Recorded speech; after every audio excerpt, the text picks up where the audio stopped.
ایک ذاکر وہ ایک مجلس میں یہ بیان کر رہا تھا کہ جب امام علی مقام کی شہادت ہوئی تو پاک بیبیوں نے جی اپنے بال کھول دیے اور اپنے دوپٹے اتار دیے، معاذ اللہ ثم معاذ اللہ۔ تو یہ ان کی شان نہیں بلکہ ان کی توہین کی جا رہی ہے۔ اس حوالے سے میں آپ احباب کے سامنے ایک حدیث پاک رکھنا چاہتا ہوں۔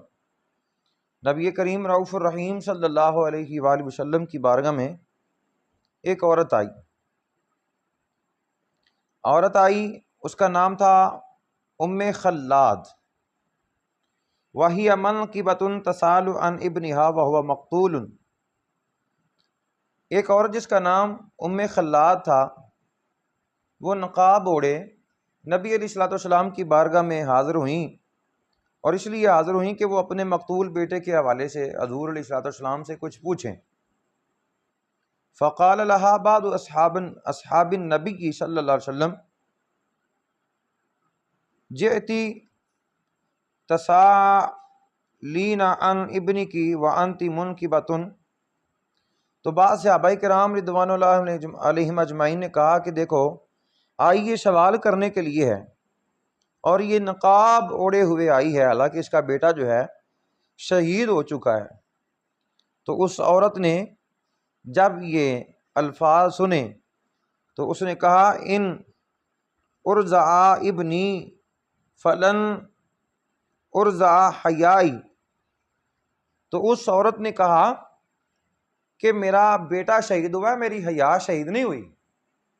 اللہ اکبر کبیرہ، کیسے الفاظ ہیں صحابیہ کے کہ بعض صحابہ نے کہا کہ دیکھو اس کا بیٹا شہید ہو گیا اور یہ نقاب اوڑھ کے آئی ہے، تو وہ صحابیہ کہتی ہیں، ام خلاد کہتی ہیں کہ میرا بیٹا شہید ہوا، میری حیا شہید نہیں ہوئی۔ نبی پاک صلی اللہ علیہ وآلہ وسلم نے اس عورت کو فرمایا، فقال رسول اللہ ابنک لہ اجر شہیدین، فرمایا تیرے بیٹے کو اللہ نے 2 شہادتوں کا ثواب عطا فرمایا ہے۔ اللہ اکبر کبیر۔ اس حدیث پاک سے ہمیں یہ سبق حاصل ہوتا ہے کہ عورت کے لیے سنگین حالات میں بھی پردہ لازم ہے۔